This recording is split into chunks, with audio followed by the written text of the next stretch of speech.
नमस्कार। राजकीय विधि महाविद्यालय बूंदी के YouTube चैनल पर आपका पुनः हार्दिक स्वागत और अभिनंदन। मैं देवेश पाठक आज आपको भारत का वैधानिक एवं संवैधानिक इतिहास का के संदर्भ में कुछ बातें आपके साथ साझा करूंगा।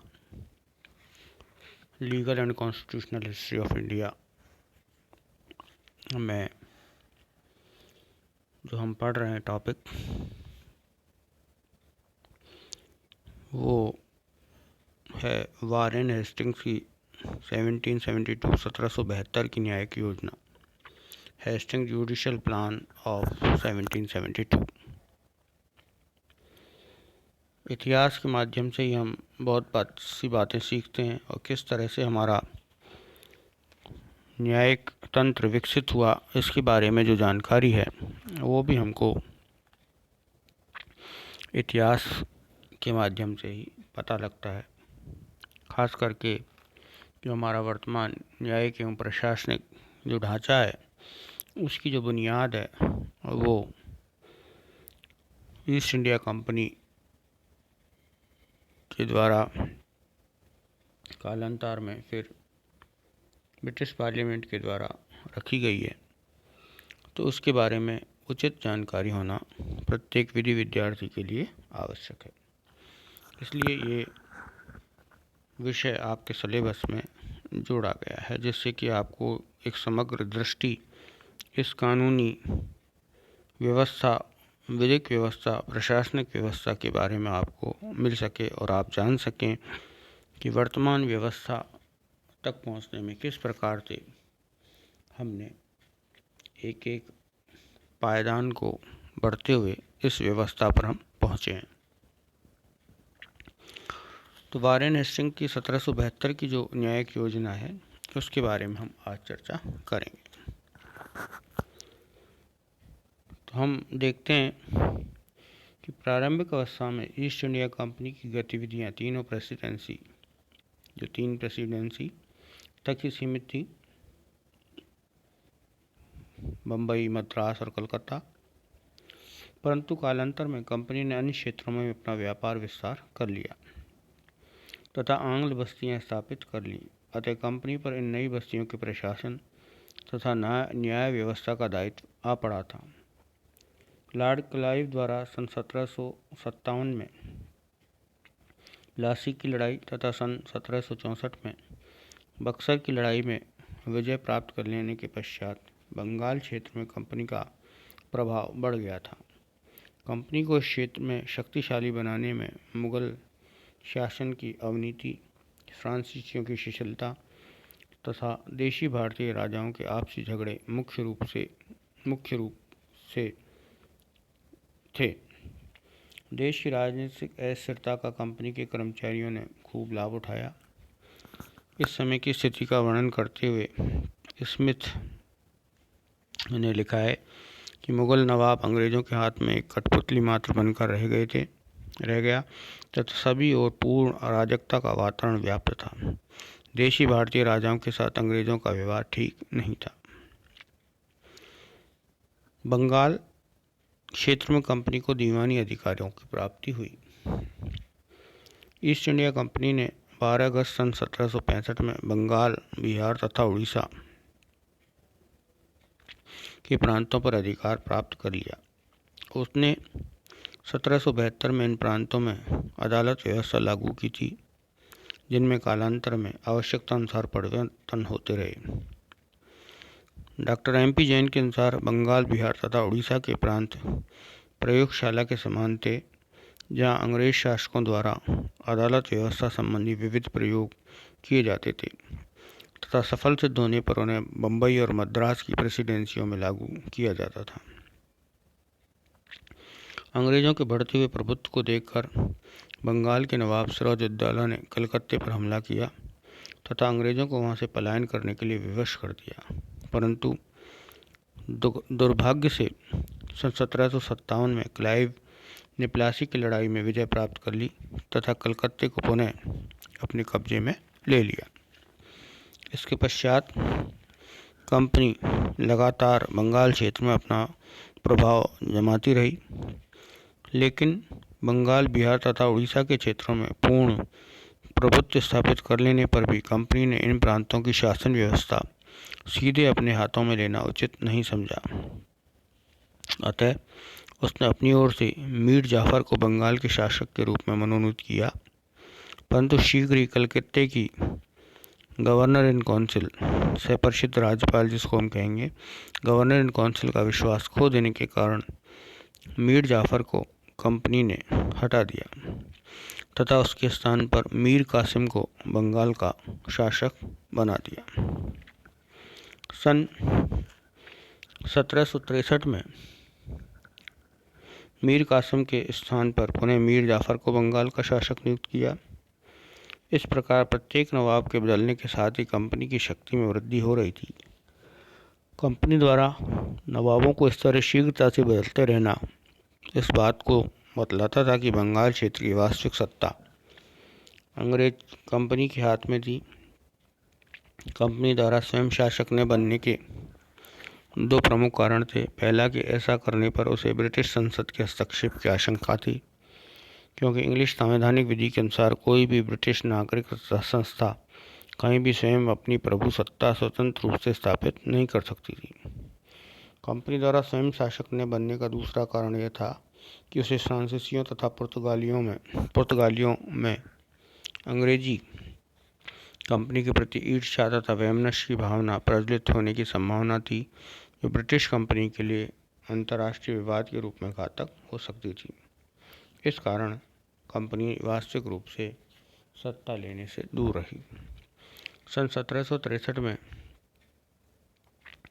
मुगल सम्राट शाह आलम ने बंगाल, बिहार तथा उड़ीसा प्रांतों के दीवानी अधिकार 26 लाख रुपयों के बदले में अंग्रेजों के हस्तांतरित कर दिए। दीवानी अधिकारों के अंतर्गत राजस्व संबंधी कर्तव्य अर्थात लगान वसूली, सीमा शुल्क की व्यवस्था तथा दीवानी वादों में न्याय प्रशासन आदि सम्मिलित थे। अदालत व्यवस्था को भली भांति समझने के लिए उसके पूर्व प्रचलित मुगल कानूनी न्याय व्यवस्था पर दृष्टिपात कर लेना उचित होगा।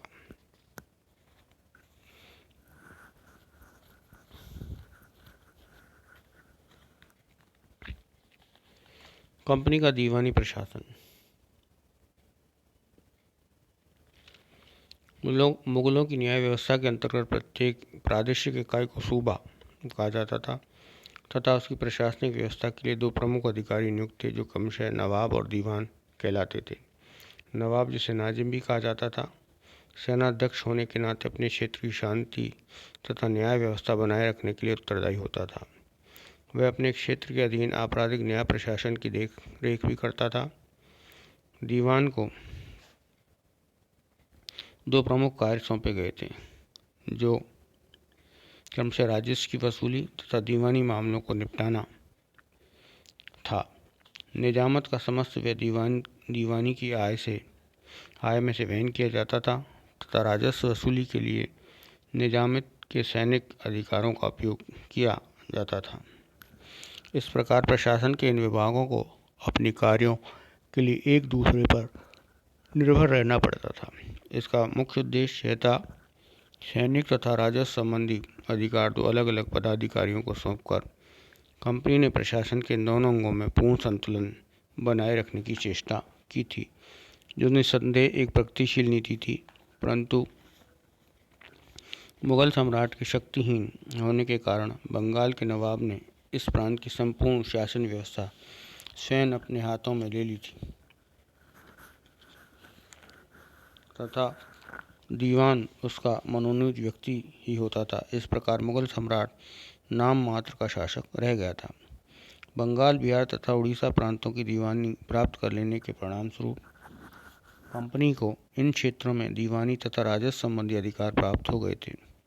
इसी के साथ साथ नवाब ने कंपनी को इन प्रदेशों की सैनिक व्यवस्था भी सौंप दी थी।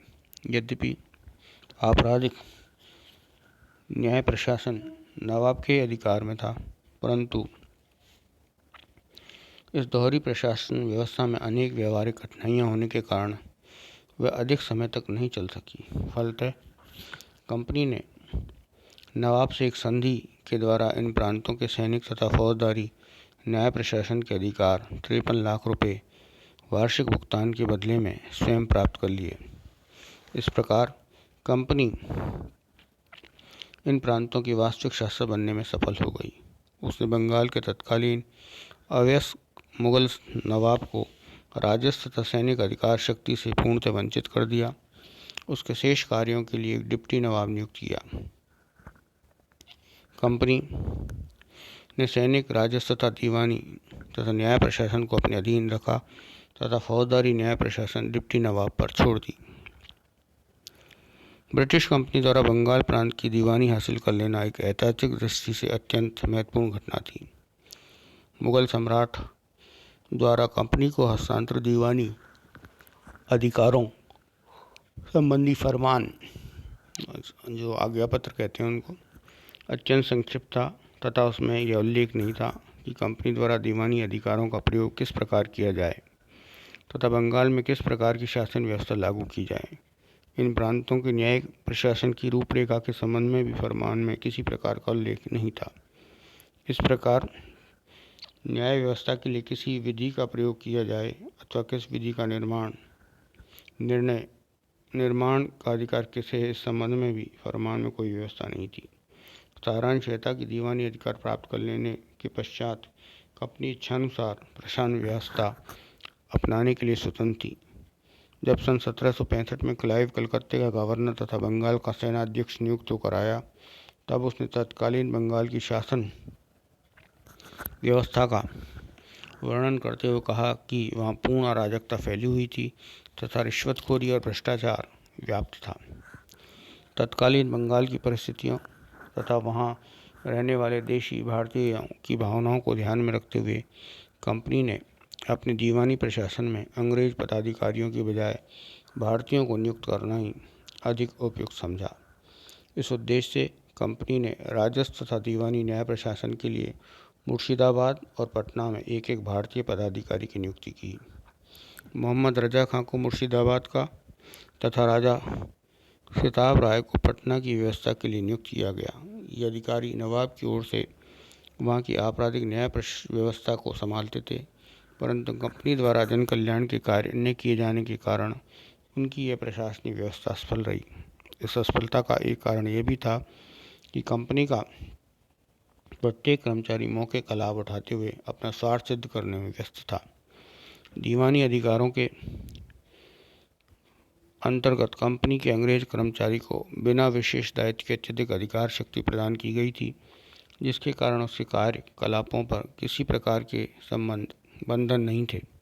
इस कुव्यवस्था का दुष्परिणाम यह हुआ कि इन प्रांतों में अराजकता तथा भ्रांति की स्थिति उत्पन्न हो गई।